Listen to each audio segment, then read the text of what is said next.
student is being left behind today, and justice is being dispensed in a safe environment. You saw the montage? This is Jamaica Magazine. If you're a regular, then you may also recall that I am Theodore Henry. If you're not, well, hi, I'm Theodore Henry. First time or long time viewer, it matters not. We welcome all here because what we do is for all Jamaicans at home and abroad. There's a lot to unpack, so let's get to it. Hurricanes can strike at any time. In the event of one, be prepared to act quickly.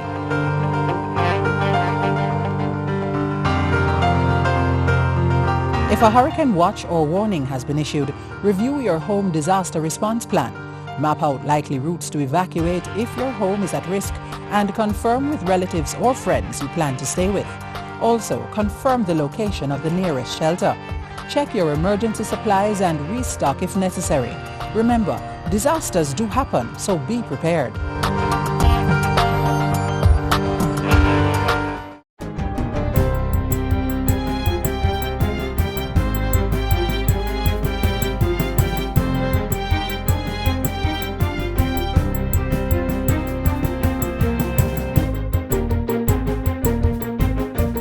Good day, I'm Stephen McHugh, and this is your JIS News for Wednesday, January 27.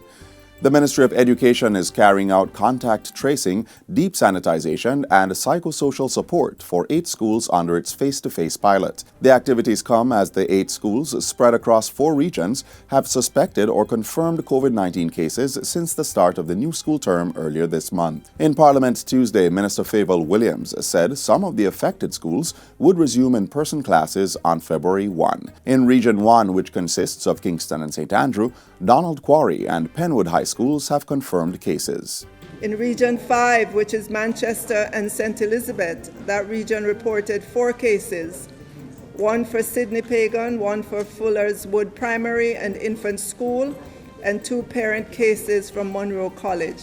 Sydney Pagan High School is scheduled to reopen on February 1, while Fuller's Wood reopened on January 20 following deep sanitization. Day students at Monroe and Hampton are required to quarantine for 14 days before re-engaging in face-to-face activities. Over in Region 2, which covers St. Thomas, St. Mary, and Portland, St. Mary High School has delayed reopening following a senior staff member testing positive for COVID-19. Within Region 7, Vere Technical and Kemps Hill High Schools are to reopen on February 1. A member of staff tested positive for the coronavirus at Vere Technical, while there's been an increase in COVID-19 cases in and around Kemps Hill. As of January 25, 292 schools have been approved for in-person teaching and learning. In the meantime, the Education Ministry says it has not asked parents to sign waivers indemnifying schools in the event their child or ward contracts COVID-19 during face-to-face classes. This follows media reports that some of the 292 schools that have been cleared for the in-person classes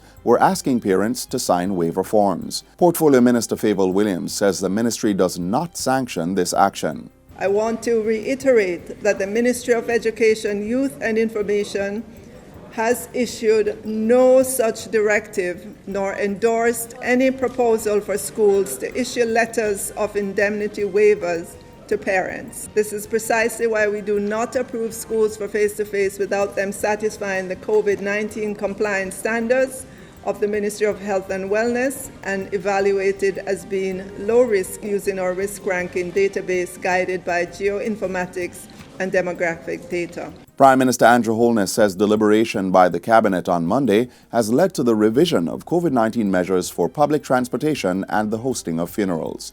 Effective February 1, churches will again be allowed to host funerals with no more than 15 persons, 10 being family members and 5 of the clergy. While speaking in Parliament on Tuesday, Mr. Holness said this would be in place for 1 month, during which activities would be closely monitored for compliance and consideration for extension. We are not allowing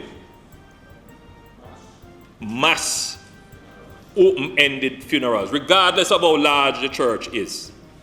It is the same rule that is applied at the graveside would be the same rule that is applied in the church. In the meantime, approval has been given for public transportation to carry limited standing passengers based on the seating capacity of the buses. The ratio will be 1 standing passenger for every 5 seats. As the economy moves back to full capacity, which is the intention of the government to, in a very well and carefully thought out and orchestrated way, move the economy back to full capacity.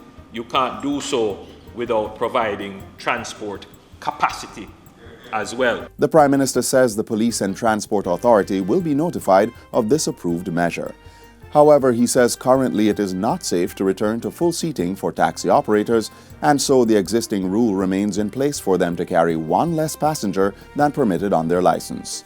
Government will be providing 250 additional beds to homeless shelters in the Kingston metropolitan area. The commitment follows Monday's fatal attack on 4 homeless persons and the injuring of 2 in downtown Kingston. We are now going to provide an additional 100 beds at the Marie Atkins shelter, and at the King Street location by the end of February, work should commence on another 150 beds. In Parliament Tuesday, Prime Minister Andrew Holness said the state would spare no effort in investigating the heinous and barbaric murders of the men who are among the society's most vulnerable. The police are now pulling out all the stops to investigate the murders. They have one suspect in custody. The commissioner has told me that he is increasing the patrols in the areas where there are no homeless people to stay. The Ministry of Local Government is doing the same, and we are also increasing the facilities for our homeless. And finally, despite a reduction in the incidence of child abuse, the Ministry of Education is calling for greater social protection and collaboration to protect children. The National Children's Registry indicates a monthly average of 780 reported cases of child abuse for 2020, compared to the monthly average of 1,145 in 2019. Portfolio Minister Favour Williams says there is still more to be done, especially following increased violence against children in recent weeks, coupled with the effects of the current pandemic. We call on all Jamaicans to unite together for our children. It is time for action until we have come to this realization that violence against our children and the abuse of our children cannot be fixed by any one grouping. These negative trends will continue. Remember, I call on all Jamaicans to remember our children are our best asset. The minister, who was speaking at the sitting of Parliament recently, says the CPFSA, through the Children and Family Support Unit and Field Services Team, will continue to provide the necessary intervention. And that's it for JIS News Today. I'm Stephen McHugh. Thanks for watching.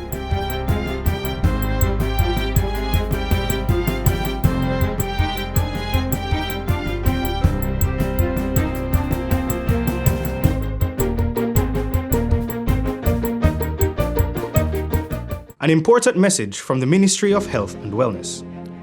What to do if you think you have been exposed or are experiencing signs and symptoms of COVID-19. Immediately call 888-1-LOVE. That's 888-663-5683. In addition, you should stay at home. Don't go to work, school, or any public place. Do not use public transport, and avoid visitors to your home. You may need to do this for up to 14 days to reduce the spread of the infection. A message from the Ministry of Health and Wellness. Starting next week really, the state will resume jury trials. Now, these were suspended last year as the global pandemic prompted more virtual sessions of the court. Of course, COVID-19 is still a concern, but over the last few months, the judiciary has been changing its protocols to keep the halls of justice virus-free. And now, in a limited way, jurors are being summoned back to court. Let's see some of the measures that have gotten us to this point. COVID-19 has become part of our everyday lives. Because of it, many things have slowed while others have stopped. But court is still in session, even if not in the usual manner. In the advent of the pandemic, we've experienced some significant changes to our routines. But with all that, we're still delivering justice to Jamaicans. Here's life inside the operations of our judiciary since COVID-19.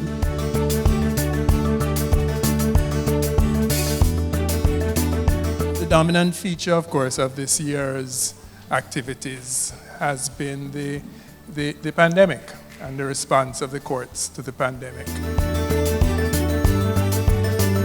While courts across the island are limiting the number of persons coming through their doors, COVID-19 preventative strategies are in place for necessary face-to-face interactions. Within the court itself, and of course for the benefit of members of the public and the lawyers and the press who visit the courts, we have instituted the standard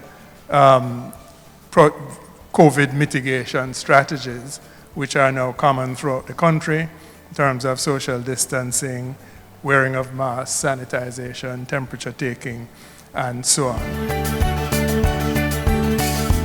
In the Court of Appeal, we have now, as a matter of the norm, begun to conduct hearings of appeals by video hearings, by video conferencing. We started out slowly. There were inevitably glitches having to do with the technology, but we have found that those have stabilized over time. Also dealing with the technology, there's the JCMS project between the government of Jamaica and the European Union. The JCM project, the Ministry of Justice's case management system, is designed to facilitate effective management of the caseload in the courts and significantly reduce the backlog. But wait, not all courts have yet witnessed this system in operation, though the inevitability of that is sure. That project is in the pilot stage, and it has been introduced in the High Court Division of the Gun Court, Civil Division of the Supreme Court, Commercial Division, and Criminal Division. What does this mean in practical terms?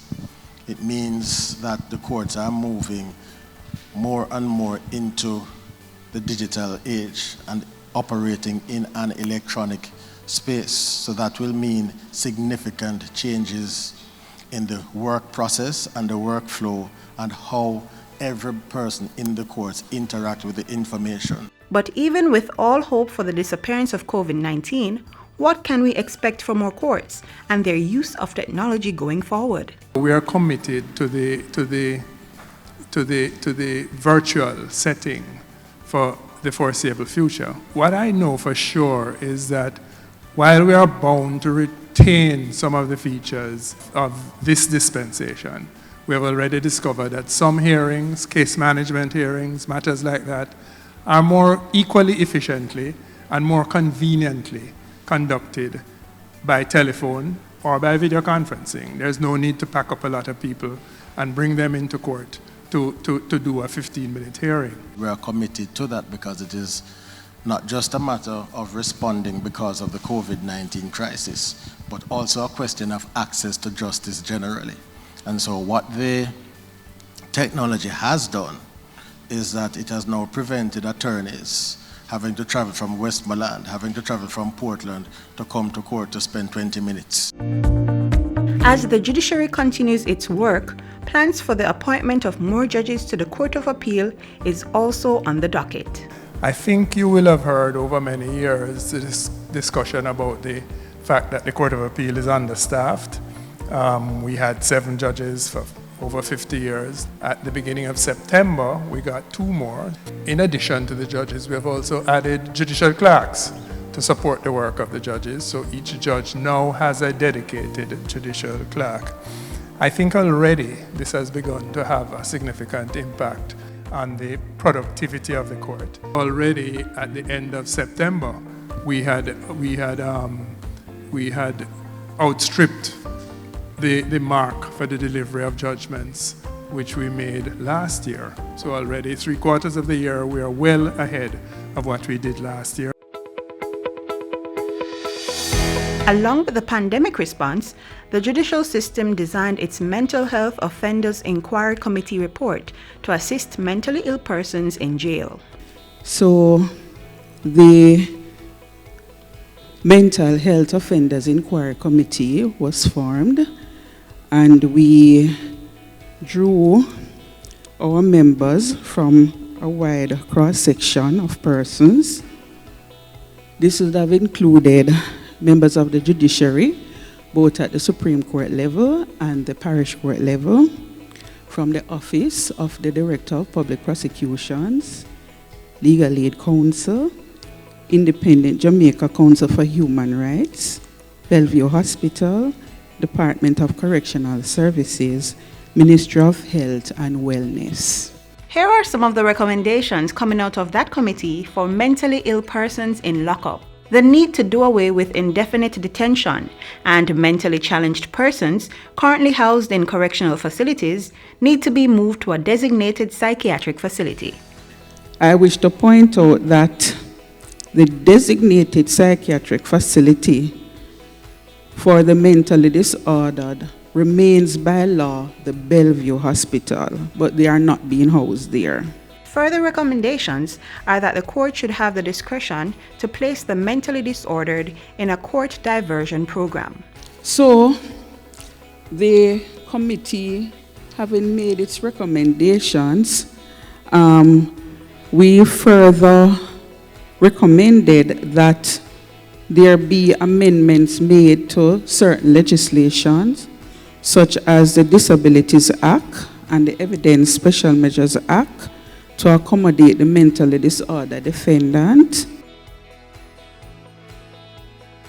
The pandemic has also pushed the production of a media protocol, which means that the press can now be assured of effective communication with the judiciary of Jamaica. The protocol covers matters such as how reporters operate inside and outside the courtroom, how the press is to address judges, how the media should treat with children and social media, as well as dress codes and retractions. Subsequent to today, there should be no ambiguity on how and who to contact to get official information from our courts. Some of you may have heard on radio and seen in the printed press or ads geared towards public education in order to have our processes be more accessible to our customers. This also forms part of how the judiciary is changing its engagement with the public. So COVID-19 has not stopped the operations of our judiciary system. In fact, as trials continue virtually, many other developments are happening to facilitate a first-class justice system.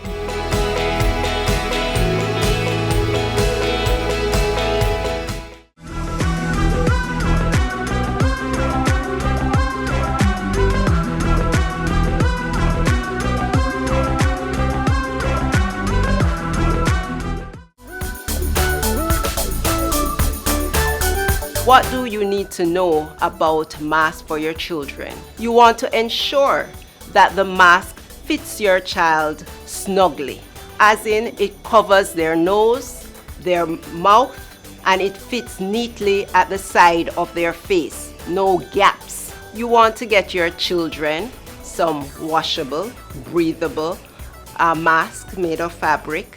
You want to ensure that they carry an extra mask with them, because once that mask gets dirty or wet, they will need to change the mask. When they get home, you want to ensure that those masks are washed and ready for the next day or the other day to come. Also, remind them that they need to wash their hands when they're putting on the mask and when they're taking off the mask. And as much as possible, they should avoid putting their hands at the center of their mask. If it is that they have to make any adjustment to their mask during the day, it's important that they either wash their hands or use their hand sanitizer.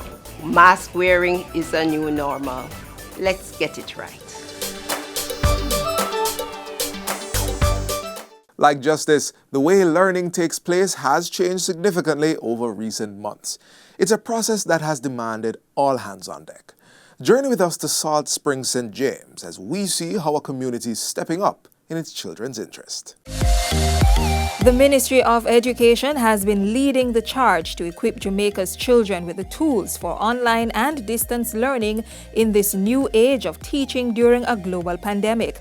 The call has been made for individuals and private entities to support this mission, and in Salt Springs St. James, one community outreach group recently answered the call.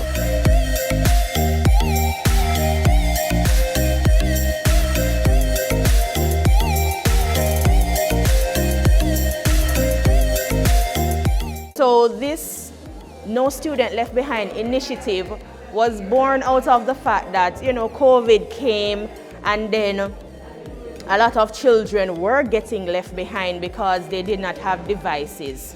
To date, we have distributed about 16 devices. So we're looking at about $2,000. What is SCOPE? We are the South Spring Community Outreach Program for Empowerment. It is made up of individuals who are from the community of South Spring, may have lived in South Spring, migrated. So we have a large number of our members in the diaspora. The idea was conceptualized at the end of 2018. So we're roughly about 2 years old now.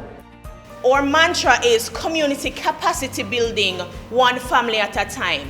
So it is our aim to help improve the lives of the community of South Spring, and even by extension, Flower Hill, because they are neighbors. And we have different projects running in the community. Whatever we're doing, we try to preserve people's dignity. It's a good thing for the needy students to get a tablet at this time, because they're doing online and most of them have to use 3-4 of them have to have one phone using, and we really appreciate this. I got a Samsung laptop, and I'm actually quite happy because I realized that I've been having a lot of troubles as it relates to doing my SBAs, as I am in 11th grade and I am preparing for my CSEC examination. I received that tablet, and I think that this tablet, I really appreciate it because I was having challenges during my schoolwork because I had to use my grandmother's phone, and sometimes she would want it or sometimes she has to go somewhere and carry it. So sometimes I can't complete my work, and I don't want my grades to fall because I want to pass to a good school and I want to be successful in life.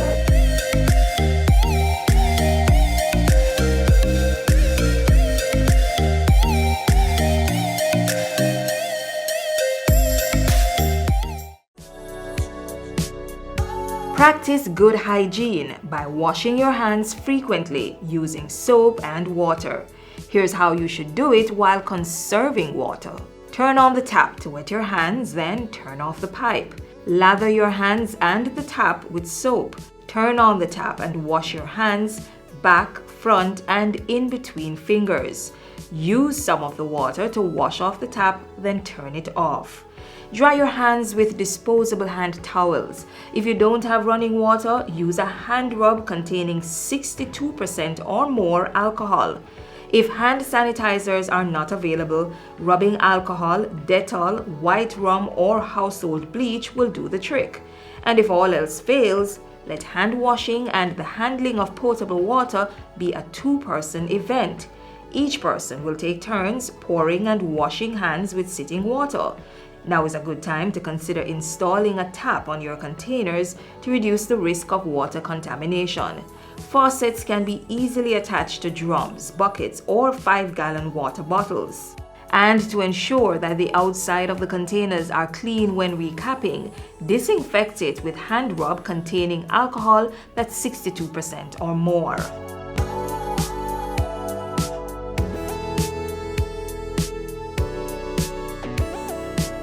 The 5 R's of water conservation are also necessary to practice. Reduce water wastage by investing in water-saving devices. Reuse water at least twice before discarding. Replace leaking pipes, faucets, and other plumbing equipment. Recycle wastewater and use it for gardening, car washing, or cleaning of public spaces. And reclaim water through rainwater harvesting. We all must play our part to ensure there's water to combat the coronavirus and stave off prolonged drought.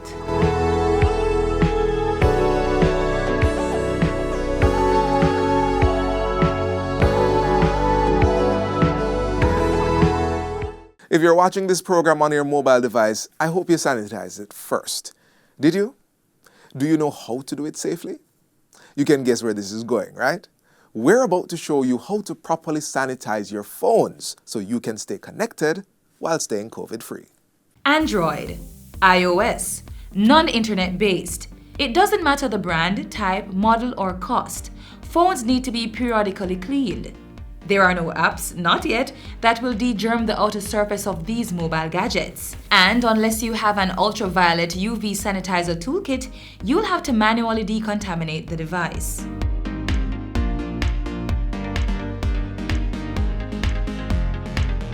Germs are everywhere, and so too are our phones, inside a bag or pocket, on a table or counter, the car, bed, even in our hands.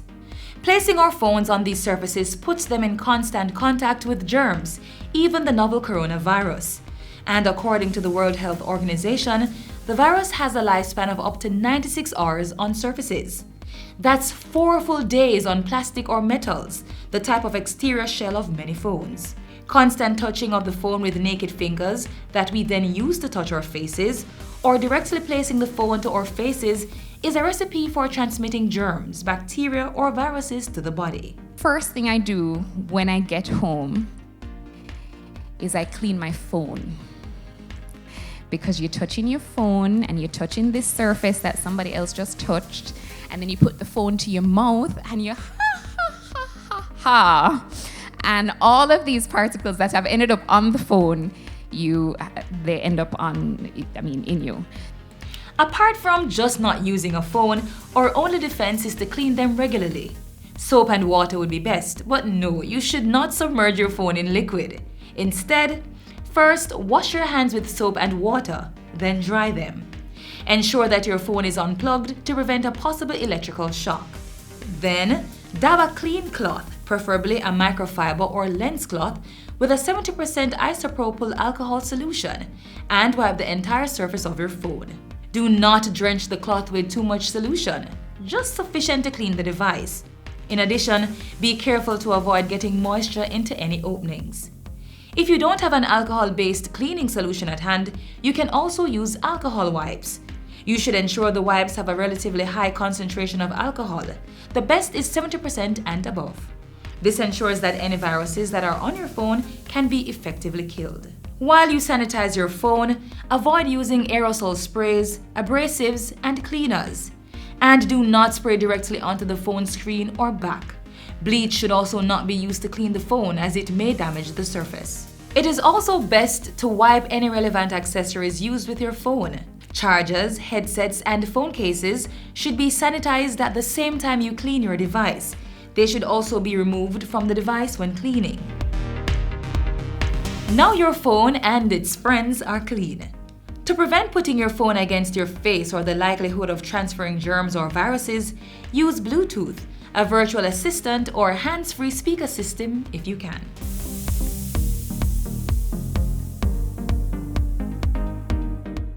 It's time to close the curtains on today's show, but we unveil a new program tomorrow, so you'll want to return then. It's happening same time as today, right here on this station.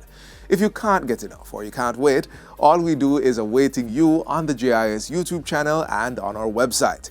Visit us there and on all the social media platforms. Until next time, I'm Theodore Henry. Walk good. This has been a production of the Jamaica Information Service, the voice of Jamaica.